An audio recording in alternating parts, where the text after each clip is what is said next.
todos os dias 7h30, horário de Portugal, e nós estaremos com o nosso devocional, levantando um altar ao nosso Deus, declarando que hoje, nesse dia, a nossa esperança está nele, a nossa força está nele, a sabedoria que vem do alto está conosco, o próprio Deus vem e faz morada em nós, e vive em nós, e através de nós, e age, e vai mudando, vai tirando as pedras do caminho, ou se ele não tirar as pedras do caminho, ele envia os seus anjos para nos segurarem pelas mãos, para que nossos pés não machuquem nas pedras do caminho, nas pedras das aflições, nas pedras, nas trajetórias que nós precisamos passar neste mundo, nessa terra. E ontem nós falamos sobre, estamos ali em Lucas, nós fomos até o versículo 37 de Lucas 4, e nós falamos ali que Jesus foi para Cafarnaum e falamos um pouco sobre isso, e falamos ali do milagre que Jesus fez, e falamos também da simplicidade do agir de Deus através de nós, tantas vezes através de uma conversa, uma simples conversa com alguém, e que vai gerar uma cura naquela pessoa, e nós ficamos com a meditação sobre o que nós estamos fazendo para o reino, o que nós estamos fazendo para Cristo, qual é a nossa contribuição. E então nós ficamos ontem com essa reflexão. Hoje nós vamos lá a partir do versículo 38, Lucas 4, versículo 38, e Jesus vai continuar ali curando pessoas, e ele cura hoje ainda. Eu fui curada de 7 anos de depressão, fui depois resgatada de um esgotamento emocional que quase tirou a minha vida. Então, bom dia, o nosso Deus, ele faz milagres ainda hoje, Jesus faz milagres ainda hoje, Jesus cura ainda hoje. Agora ontem, domingo, eu soube de uma pessoa que nós estávamos orando pela cura dela, ela estava com câncer, e a nossa amiga Márcia, e ela tocou o sino, né? Aquela referência que eles fazem ali quando eles finalizam o tratamento e vêm, né, fazem todos os exames ali que está tudo bem, que já a célula cancerígena já não está ali. Então a Márcia, ela teve uma cura, porque houve muita oração por essa mulher. A fé dela, o resgate da fé dela, a busca dela por Cristo foi uma busca grande. Então, nosso Deus, ele continua fazendo milagres hoje. Vamos orar e nós já vamos começar então. Vamos orar. Senhor, nós entregamos esse tempo agora, o início do nosso dia nas tuas mãos, Senhor. Os primeiros momentos dos nossos dias nas tuas mãos, Senhor. Sê conosco durante essa palavra, Senhor. Nos ensina mais um pouquinho sobre quem tu és. Nos ensina mais um pouquinho sobre a tua palavra, sobre o poder que vem dessa palavra, sobre a glória, Senhor, que está nessa palavra, que vem através de ti. Senhor, eu te agradeço por estarmos aqui nesse dia, nessa manhã, onde o milagre já aconteceu, que é o milagre de estarmos vivos, Senhor. E hoje nós temos a oportunidade de continuar andando contigo e de ver as tuas maravilhas e de declarar sobre as tuas maravilhas na nossa casa, no nosso lar, na nossa vida, no nosso trabalho, em todas as áreas da nossa vida, Senhor. Então, sê conosco, meu Deus, ministra em nós, Espírito de Deus, sobre essa palavra de hoje, em nome de Jesus. Amém. Bem, queridos, vamos lá então, Lucas 4, versículo 38. E aí, depois daquele contexto que nós falamos ontem, que Jesus estava ali no templo, na sinagoga em Cafarnaum, né, na Galileia, ele, no 38, fala o seguinte: depois de sair da sinagoga, naquele dia, Jesus foi à casa de Simão, onde encontrou a sogra dele muito doente, com febre alta. Quando os presentes suplicaram por ela, aqui a minha Bíblia fala, a tradução da minha Bíblia fala suplicaram, mas outras traduções vai falar rogaram, pediram, né?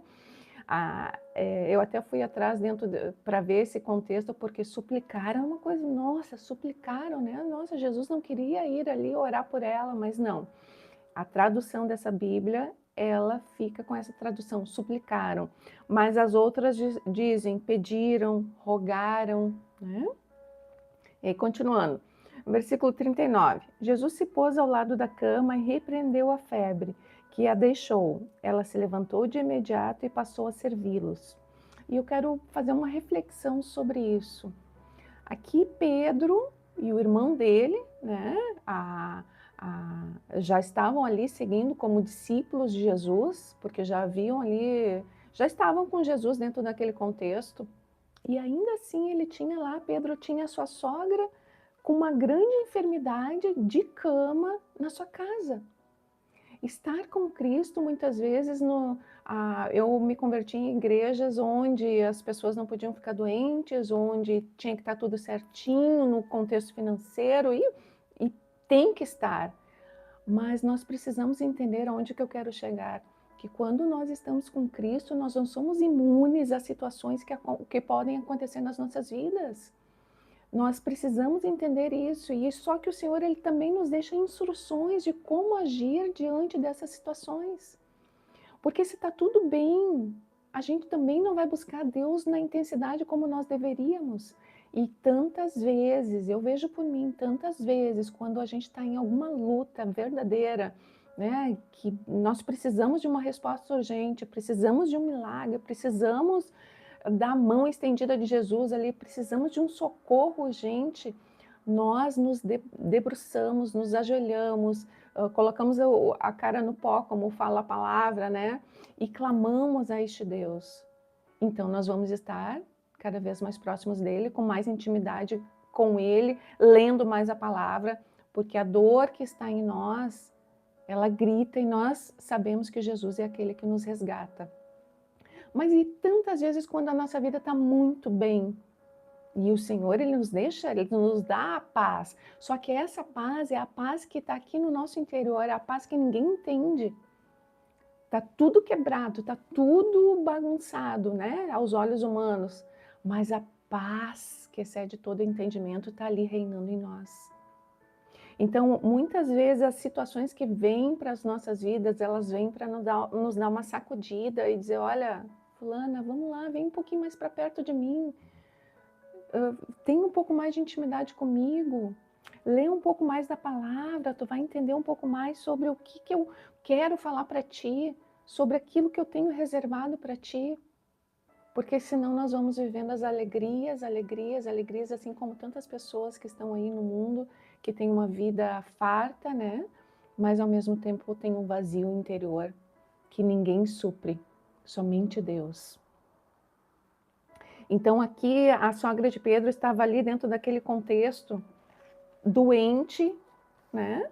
E eu quero ir lá para Tiago, capítulo 5, versículo 13 em diante. Tiago é um livro maravilhoso também. Gente, eu aconselho vocês a lerem. Tiago era o irmão de Cristo, e ele, quando ele começa aqui o livro de Tiago, ele fala assim, ó, eu, Tiago, escravo de Deus e do Senhor Jesus Cristo, envio essa carta às 12 tribos espalhadas pelo mundo. Saudações. Aquilo que nós falamos há poucos dias atrás, né, que a própria família de Cristo, com certeza ali antes da cruz, ainda não aceitava ele como o Filho de Deus, como o Salvador. E depois da cruz, depois que o véu foi rasgado, depois de tantas situações, então eles se voltam verdadeiramente. E aqui Tiago, o livro de Tiago, irmão do Cristo, está aqui na palavra de Deus, confirmando que a família, então agora, a partir do momento que Jesus ali prova através da cruz que é Filho de Deus, muitas pessoas que durante a caminhada de Jesus ali chegaram até a chamá-lo de Beuzebu, como está na palavra aqui, olham para ele e veem que cometeram um grande erro e então se voltam verdadeiramente para Deus. Então a igreja primitiva começa a crescer ali, a partir daquele momento. Mas vamos lá, Tiago 5, versículo 13, falando sobre o poder da oração. A oração é essencial para as nossas vidas. E aqui a palavra nos fala através de Tiago o seguinte: se algum de vocês está passando por dificuldades, então ore. Alguém está feliz, cante louvores. Alguém está doente, chame os presbíteros da igreja para que venham e orem sobre ele e o unjam com óleo, em nome do Senhor. Essa oração de fé curará o enfermo e o Senhor o restabelecerá. E se cometeu algum pecado, será perdoado. 16. Portanto, confessem seus pecados uns aos outros e orem uns pelos outros para serem curados. A oração de um justo tem grande poder e produz grandes resultados.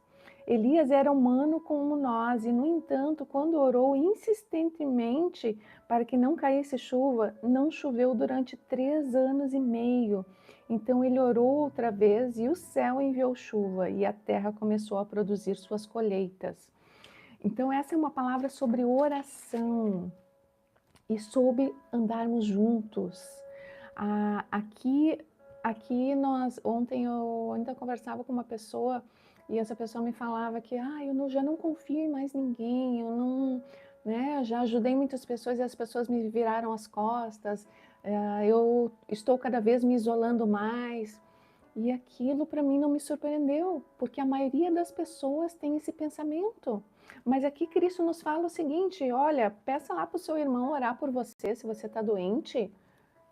Peça lá pelo presbítero orar por você se você está doente. Peça lá vá lá conversar com uma amiga, com um amigo que você confia. Confesse ali os seus pecados e eu o perdoarei, eu o curarei. Então, o Senhor, mais uma vez, Ele nos conduz a andarmos em comunidade. Ele nos conduz a sairmos do isolamento. A tendência dos dias atuais é isolamentos, isolamentos, isolamentos. Os nossos jovens estão, agora com essa questão dos jogos, né, dos games e N tipos de games, né, que passam horas ali jogando, o isolamento. Essa é uma ferramenta do maligno para nos tirar de contato com outras pessoas, porque quando nós conversamos com outras pessoas, nós quebramos aqui esse circuito fechado da mente, que a nossa mente fica, e os nossos olhos se abrem e nós conseguimos entender diante de uma outra perspectiva, muitas vezes um problema que é insolúvel para nós.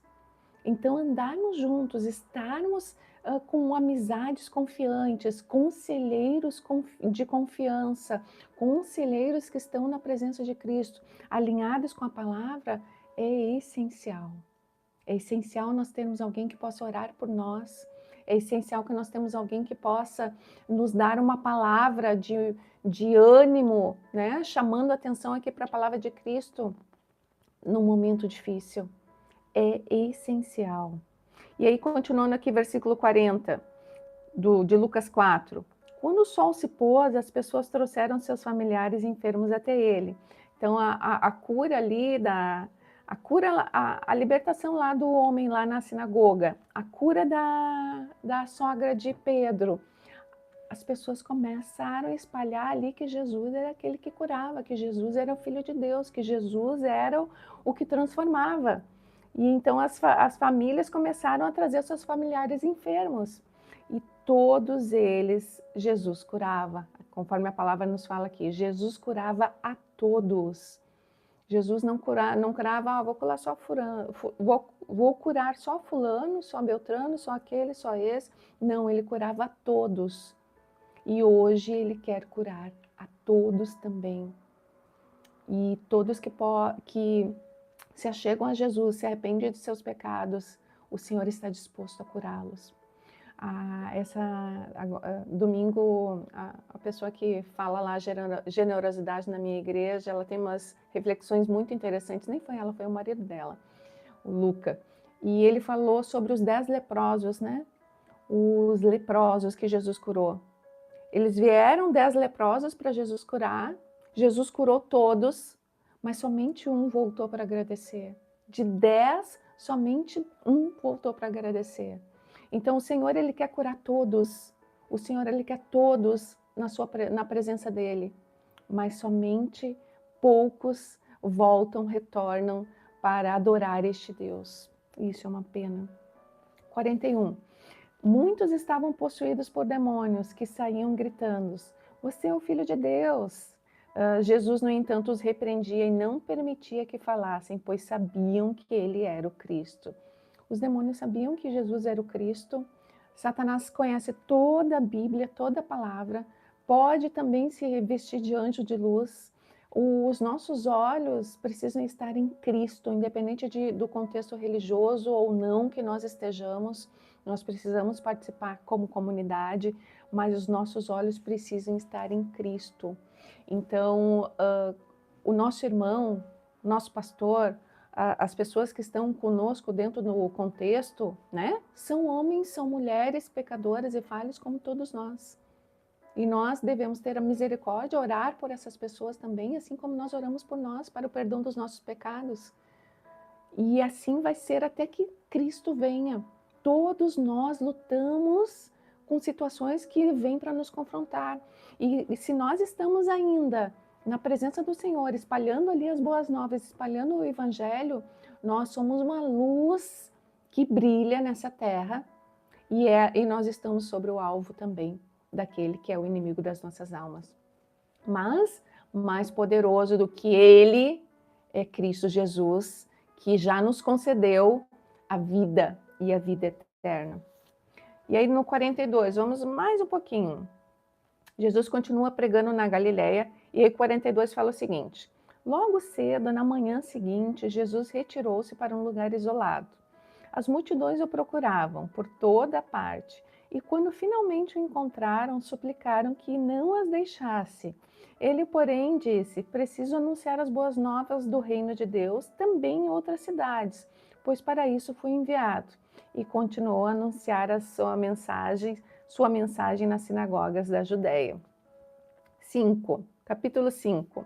Os primeiros discípulos. Estando Jesus à beira do lago de Genezaré, grandes multidões se apertavam em volta dele para ouvir a palavra de Deus. Gente, eu amo essa palavra aqui. E o Senhor me deu essa palavra lá quando Ele me disse que Ele ia me usar para falar da palavra dEle. Eu amo essa palavra. A palavra que Pedro lá tem os milagres dos peixes. Jesus entra no barquinho de Pedro. Né? Se nós formos olhar no sentido figurado, Jesus entra no nosso barquinho. Nós não somos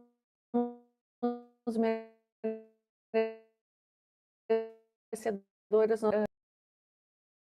homens, ele fala para Pedro. Vamos ler a parte então. Grandes multidões se apertavam em volta dele para ouvir a palavra de Deus. Ele notou que junto à praia havia 2 barcos vazios, deixados por pescadores que lavavam suas redes. Entrou num dos barcos e pediu a Simão, né? Simão Pedro, né? Que era Simão, que depois passou a ser Pedro, seu dono, que o afastasse um pouco da praia. Então sentou-se no barco e dali ensinou as multidões. Então, enquanto ele estava ensinando as multidões, os pescadores ali estavam lavando as suas redes, que era Simão, que era o Pedro, né? Que era João, que era André, que era Tiago, irmão de João, e estavam ali, que eram sócios. Então sentou-se no barco e dali ensinou as multidões. Quando terminou de falar, disse a Simão: agora vá para onde é mais fundo e lancem as redes para pescar. Versículo 5. Simão respondeu: mestre, trabalhamos durante a noite toda e não pegamos nada. Mas por ser o Senhor quem nos pede, vou lançar as redes novamente. Dessa vez, e aqui eu quero fazer uma parada para... Qual é a mentalidade de Cristo? Ser servo e obediente. Quando nós, aos nossos olhos humanos, não vemos saída para a nossa vida, aqui o Senhor ele nos fala: não, eu estou te falando, vai lá, bate de novo lá naquela porta. Quem sabe vai acontecer novamente. Vai lá, avança, não fica paralisado, que nem ele fala para Moisés lá, quando Moisés está lá, ajoelhado lá, orando, na beira ali do Mar Vermelho, o Egito lá, os valentes lá do Egito vindo para atacá-los ali, todo o povo, e Moisés ali orando, e o Senhor disse para ele: olha, avança, avança.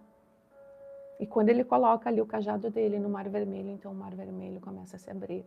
E eles passam a pés secos. Da mesma forma, o Senhor fala para nós hoje, nesse dia: avancem, avancem, avancem. andem comigo e avancem. E aqui o Senhor está dizendo aqui para Pedro, olha, vai lá de novo e lança tuas redes de novo. Agora eu estou contigo. Vai lá e lança. E olha o que acontece. Dessa vez as redes ficaram tão cheias de peixes que começaram a se rasgar. Então pediram ajuda aos companheiros do outro barco e logo os 2 barcos estavam tão cheios de peixes que quase afundaram. Versículo 8. Quando Simão Pedro se deu conta do que havia acontecido, caiu de joelhos diante de Jesus e disse, por favor, Senhor, afaste-se de mim, pois sou homem pecador. Pois ele e seus companheiros ficaram espantados com a quantidade de peixes que haviam pescado, assim como seus sócios, Tiago e João, filhos de Zebedeu. Jesus respondeu a Simão, não tenha medo, de agora em diante você será pescador de gente. E assim que chegaram à praia, deixaram tudo e seguiram Jesus. Eu amo essa palavra. O Senhor nos fala hoje que não tenham medo, somente avancem. Avancem diante do que Ele vem falando, do que o Espírito de Deus vem falando no seu ouvido, no seu coração hoje, nesse dia, ou já vem falando há algum tempo, né? O Senhor, Ele vai construindo em nós o querer e o executar, que também vem dEle, através dos sonhos que Ele tem para nós, que são muito maiores do que nós imaginamos. Mas na nossa pequenez, no nosso olhar humano, somos vaso pequeno, somos vasos de barro, não conseguimos entender ainda a dimensão do poder, da glória deste Deus. Mas Ele é aquele que nos diz, avancem, avancem, continuem olhando nos meus olhos, continuem crendo, continuem declarando sobre a sua casa, sobre a sua família. Quando eu toco em algo, quando eu abençoo com abundância, eu abençoo com mudança, com transformação. Esses homens aqui de simples pecadores viraram os 12 discípulos, né? Aqui são os 4 pecadores, os outros já têm outras funções, mas eles viraram os principais discípulos aqui, João, Tiago, André e Pedro, falando na presença do Senhor. No entanto, que depois que Jesus sobe aos céus e eles começam ali realmente a jornada deles ali falando da palavra, quando eles chegam ali às autoridades, aos sacerdotes, eles dizem, nossa, veem que eles têm uma sabedoria que não provém deles, porque sabem a origem deles. Pouco estudo, provavelmente, bem provável, muito pouco estudo, entendiam da palavra de Deus quando eles iam na sinagoga ali uma vez por semana, mas eles estavam cheios da sabedoria que vinha de Deus ali, quando eles paravam para falar com qualquer pessoa a respeito de Cristo. Da mesma forma acontece conosco. A nossa capacidade, quem nos conduz é Ele. Seja a capacidade de falar sobre Cristo, seja a capacidade no nosso trabalho, seja a capacidade de gerir a nossa vida, é o próprio Cristo que nos dá a capacidade para que nós possamos avançar. Mas nós precisamos confiar, nós precisamos crer, nós precisamos estar sempre em espírito e em verdade, em oração, sendo conduzidos por esse Deus, sendo conduzidos por esse Espírito. Eu vou finalizar aqui com essa palavra linda. Não tenham medo. Mais uma vez o Senhor está nos falando, não tenham medo. Acho que essa palavra é para mim. Não tenham medo, não tenha medo. Não tenha medo das aflições, não tenha medo dos obstáculos, não tenha medo do que vem aí pela frente. Eu estou contigo, é o que o Senhor nos diz. E além disso, Ele ainda nos diz que nos manda um anjo forte, não é qualquer anjo, para estar conosco. Então, que o Senhor esteja conosco nesse dia, nos ajudando nas nossas fraquezas, nos ajudando nas nossas humanidades, e que Ele conduza todas as coisas. Eu vou orar então. Senhor, eu te agradeço, meu Deus, por a Tua palavra, te agradeço pelo encorajamento que o Senhor nos dá hoje. Eu te agradeço, Senhor, pela força que o Senhor nos dá, Senhor, pela certeza de que não estamos sozinhos, mas de que Tu estás à frente, Senhor, tomando posicionamento, Senhor, no nosso caminho, onde nenhuma nenhuma circunstância, Senhor, vai nos derrubar, porque Tu estás conosco.